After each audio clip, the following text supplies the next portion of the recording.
Les poules de minage ont plus de 50% de la puissance de hachage. Peuvent-ils prendre le contrôle? Bonjour, bonsoir, bon après-midi, où que vous soyez quand que ce soit. Merci de regarder mes vidéos. Je m'appelle Davanchi Jérémy et je suis actuellement à Dubaï. J'espère que vous allez bien. Nous allons parler de savoir si le minage de Bitcoin est un problème. Les mineurs peuvent-ils prendre le contrôle? Peuvent-ils détruire l'industrie du minage ou même détruire le Bitcoin lui-même? Eh bien, ils ne voudraient pas le faire. D'accord. Cela dit, nous avons des nouvelles pour vous dont nous allons parler dans l'épisode d'aujourd'hui, ainsi que faire une analyse technique à la fin du journal télévisé. Alors, assurez-vous de regarder jusqu'à la fin, cliquez sur j'aime, abonnez-vous, et c'est parti. Je tiens à remercier tous ceux d'entre vous qui sont allés sur oxx.davinci15.com. Bien. Et se sont inscrits parce que vous savez quoi?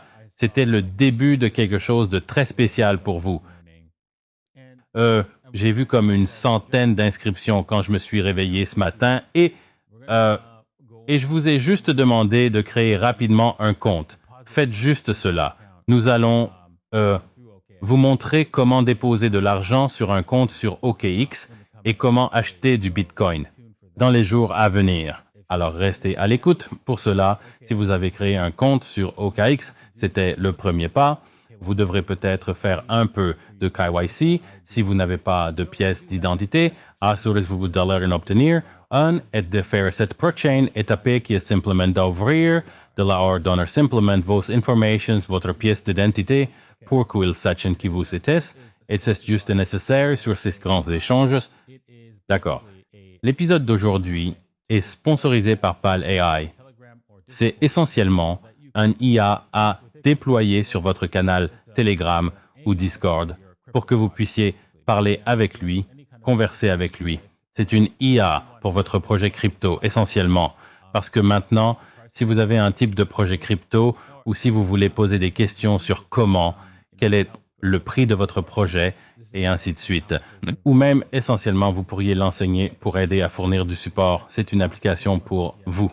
D'accord. Coinbase s'attend à ce que l'ETF Bitcoin au comptant ajoute des milliards au marché crypto, dit que l'approbation de la SEC est possible d'ici la fin de l'année.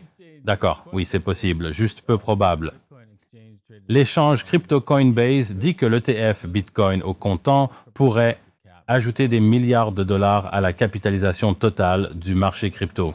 Coinbase croit également que les chances qu'un ou plusieurs ETF Bitcoin au comptant soient approuvés par la Commission des valeurs mobilières des États-Unis avant la fin du quatrième trimestre de 2023 se sont considérablement améliorées.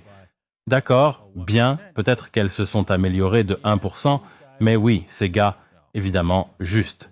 Ils vont être les gardiens de cet ETF au comptant, n'est-ce pas? Donc, ils encouragent vraiment cela. Et en tant que gardiens, ils peuvent, vous savez, nous tromper. Bien pas tromper, disons cela. Prenons cela, revenons en arrière, parce que ce n'est pas une fraude. Ce n'est pas une fraude si la loi vous permet de le faire.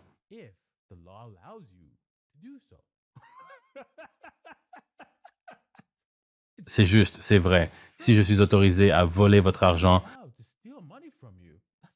ce n'est pas une fraude.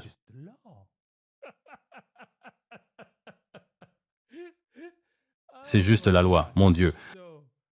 Donc, oui, je ne vais pas les appeler. Je ne vais pas dire qu'ils commettent une fraude parce qu'ils ne les font pas. Ils suivent chaque lettre de la loi. Ils vont probablement juste louer vos bitcoins ou crypto-monnaies à d'autres personnes, probablement à eux-mêmes d'une manière ou d'une autre, très probablement. Et oui, avoir une sorte de contrat avec la Réserve fédérale pour s'assurer que s'ils sont poursuivis, ils obtiennent l'argent imprimé pour vous rembourser. D'accord, passons à autre chose. Les critiques sont alarmées car deux grands bassins de minage dominent plus de 50% du taux de hachage de Bitcoin. Oh non. Oh, en défilant ici, vous pouvez voir que le bassin Antpool est de 30%. Le bassin Foundry USA est de 26%. Et oui, je veux dire, et alors? Et si ces bassins s'alignent ensemble et font ce qu'ils doivent faire? Qu'est-ce qui vous empêche exactement de réaliser vos transactions? D'accord, il y a d'autres bassins. D'accord, c'était une perte de temps. Cela signifie qu'ils obtiennent l'argent de votre transaction. N'est-ce pas? Ou essayons peut-être de faire une double dépense. Oh, donc ils vont endommager le réseau qui les paye. D'accord, peu probable.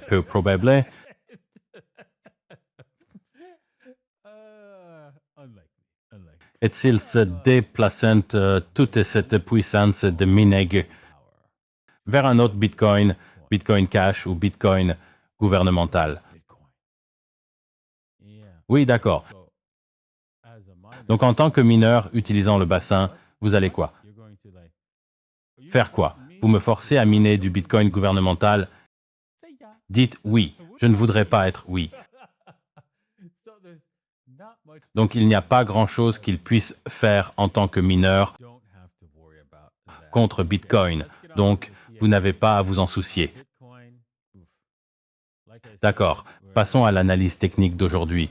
Bitcoin, ouf, comme je l'ai dit, nous allions monter jusqu'à près de 38, puis échouer. Et je vous ai montré cela hier. Et nous l'avons fait, et nous n'avons pas cassé les plus bas. Donc c'est une bonne chose. Malheureusement, nous sommes toujours en dessous du 13 EMA. Nous devons rester au-dessus du 13 EMA en 4 heures. En regardant sur le quotidien, nous sommes au-dessus du 13 EMA, donc nous pourrions dire que nous sommes haussiers sur le quotidien, baissiers sur le 4 heures. Au moins, nous n'avons pas fermé la bougie quotidienne en dessous du 13 EMA, car cela serait désastreux. À ce stade, Bitcoin pourrait fortement chuter. Si nous faisons cela, en regardant les 4 heures, nous sommes toujours dans une zone sûre. Bitcoin pourrait continuer à monter, mais il va probablement jouer avec vous. Vous allez tous aller de côté pendant un moment parce que le week-end arrive. Je ne serais pas surpris de cela. En regardant Ethereum, Ethereum ne semble pas du tout bon. Nous avons cassé une ligne de tendance ascendante que j'ai tracée ici. Cependant, cela ne garantit pas un effondrement, mais des sommets plus bas le font. Donc, si nous en faisons un autre, vous pouvez aussi bien l'écrire. Si nous faisons un autre bas plus haut, c'est pratiquement fini si nous faisons cela. Alors espérons que cela n'arrive pas, parce que oui, nous allons voir Ethereum s'effondrer, probablement jusqu'à, je dirais, la marque des 1700 $. Ce qui, oui, exactement. Là, vous pouvez voir la résistance et le support est ici en bas. La marque de 1750, 1700 $ est l'endroit où nous pourrions nous effondrer avant d'essayer à nouveau de franchir le downhill. J'espère que cela n'arrivera pas, mais vous savez quoi? Les choses ne semblent pas si bonnes en termes d'action des prix. C'est comme ça. Nous devons accepter ce que le prix nous dit. Il nous dit que nous sommes en difficulté. Donc, avec cela dit, il y aura probablement un peu d'action latérale pendant le week-end, puis nous verrons comment cela se déroule et ensuite déciderons de la direction générale lundi. J'espère que vous avez apprécié l'épisode d'aujourd'hui. On se voit lundi. Ciao!